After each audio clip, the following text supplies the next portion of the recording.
காரசாரமான காடை மசாலா எப்படி செய்கிறதுன்னு பார்க்கலாம். ரொம்பவே சுலபங்க செய்கிறது, டேஸ்ட்டும் ரொம்பவே சூப்பராக இருக்கும். மிஸ் பண்ணாமல் அதை ட்ரை பண்ணி பாருங்கள், உங்கள் எல்லாருக்குமே ரொம்பவே பிடிக்கும். நீங்கள் இதை சாதத்துக்கு பிசைஞ்சும் சாப்பிடலாம், இட்லி தோசை சப்பாத்திக்கும் நீங்கள் இதை சைட் டிஷ்ஷாக யூஸ் பண்ணலாம். வீடியோ பிடிச்சிருந்துச்சின்னா ஒரு லைக் மட்டும் கொடுத்துருங்க. எப்படி செய்கிறதுன்னு பார்க்கலாம் வாங்க. முதல்ல மிக்சர் ஜாரில் ஒரு 25 சின்ன வெங்காயம் சேர்த்துக்கோங்க. இந்த ரெசிபி சின்ன வெங்காயத்தில் நீங்கள் செய்யும் போது தாங்க இதோட ரியல் டேஸ்ட்டே உங்களுக்கு கிடைக்கும்.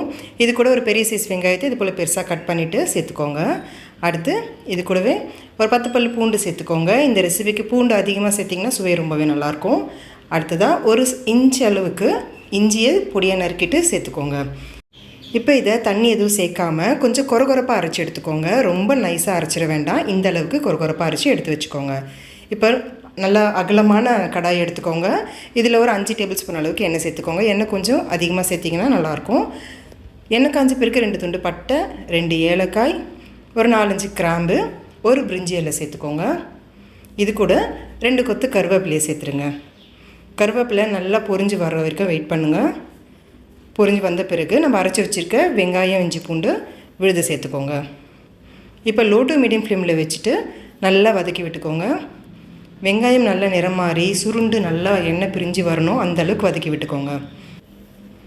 பாருங்கள், இந்த அளவுக்கு நல்லா நிறம் மாறி வதங்கி வந்த பிறகு இப்போ தக்காளி சேர்த்துக்கலாம். 2 பெரிய சைஸ் பழுத்த தக்காளியை பொடியாக நறுக்கிட்டு சேர்த்துக்கோங்க. நீங்கள் மிக்சரில் அரைச்சி கொரகொரப்பாக அரைச்சிட்டும் நீங்கள் சேர்த்துக்கலாம். இப்போ இதுக்கு தேவையான உப்பு சேர்த்துக்கோங்க. நான் ஒரு ஸ்பூன் அளவுக்கு சேர்த்துருக்கேன், உங்களுக்கு தேவையான அளவுக்கு நீங்கள் சேர்த்துக்கோங்க. இப்போ இது நல்லா வதக்கி விட்டுக்கோங்க. தக்காளி நல்லா குழஞ்சி வெந்து வரணும். பாருங்கள், இந்த அளவுக்கு நல்லா வதங்கி வந்த பிறகு இப்போ இந்த ரெசிபிக்கு தேவையான மசாலாலாம் சேர்த்துக்கலாம். 1/4 டீஸ்பூன் அளவுக்கு மஞ்சள் தூள் சேர்த்துக்கோங்க. 1/2 டீஸ்பூன் சீரகத்தூள், 1/2 டீஸ்பூன் கரம் மசாலா, 2 டீஸ்பூன் அளவுக்கு வீட்டில் அரைச்ச குழம்பு மிளகாய் தூள் சேர்த்துருக்கேன். நீங்கள் ரெடிமேடாக வாங்கி இங்கே யூஸ் பண்ணுற மாதிரி இருந்துச்சுன்னா ஆச்சி பிராண்ட் யூஸ் பண்ணிக்கோங்க, ரொம்பவே நல்லாயிருக்கும். இது கூட 1/2 டீஸ்பூன் அளவுக்கு மிளகு தூள் சேர்த்துக்கோங்க. நல்ல காரசாரமாக வேணும்னா 1 ஸ்பூன் அளவுக்கு கூட நீங்கள் சேர்த்துக்கலாம். அடுத்து 1/2 டீஸ்பூன் அளவுக்கு சில்லி ஃப்ளேக்ஸ் சேர்த்துக்கோங்க. அதாவது ஒரு காஞ்ச மிளகாயை நல்லா மிக்சர் ஜாரில் சேர்த்துட்டு நல்லா இது போல் அரைச்சிட்டு சேர்த்துக்கணும். இப்போ லோ ஃப்ளேமில் வச்சுட்டு மசாலாவை ஒரு 2 நிமிஷத்துக்கு கைவிடாமல் நல்லா கலந்து விடுங்க. பாருங்கள், இந்த அளவுக்கு நல்லா கலந்து விட்ட பிறகு 5 காடைகளை நல்லா சுத்தம் செஞ்சுட்டு எடுத்து வச்சுருக்கேன். பாருங்கள், நீங்கள் இதை கட் பண்ணிட்டும் சேர்த்துக்கலாம், இல்லைனா இது போல் முழுசாகவும் சேர்த்துக்கலாம், உங்கள் விருப்பம்தான். சேர்த்துட்டு இது கூடவே 2 பச்சை மிளகாயை கீறிட்டு சேர்த்துக்கோங்க. இப்போ இது நல்லா மிக்ஸ் பண்ணி விட்டுக்கோங்க. மசாலா எல்லாம் காடைகளில் ஒட்டி வர மாதிரி நல்லா கலந்து விட்டுக்கோங்க. காடை செய்யும் போது நீங்கள் யூஸ் பண்ணுற கடாய் கொஞ்சம் நல்லா அகலமாக இருந்துச்சுன்னா உங்களுக்கு கலந்து விடுறதுக்கு ஈஸியாக இருக்கும்.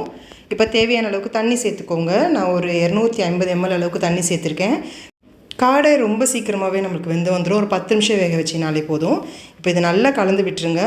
காடை மசாலாவாக செய்ய போகிறதால தண்ணி கொஞ்சம் நான் கம்மியாகவே சேர்த்துருக்கேன். இப்போ மூடி வச்சுருங்க. ஒரு 10 நிமிஷத்துக்கு மீடியம் ஃப்ளேமில் வேகட்டும். இடையில் கலந்து கொடுத்துட்டே இருங்க. பாருங்கள், காடையை ஆப்போசிட் சைடில் திருப்பி போட்டுட்டு கலந்து கொடுத்துக்கோங்க. இப்போ மறுபடியும் மூடி வச்சுருங்க. மொத்தம் ஒரு 10 நிமிஷத்துலேருந்து 12 நிமிஷம் வரைக்கும் வேகட்டும்.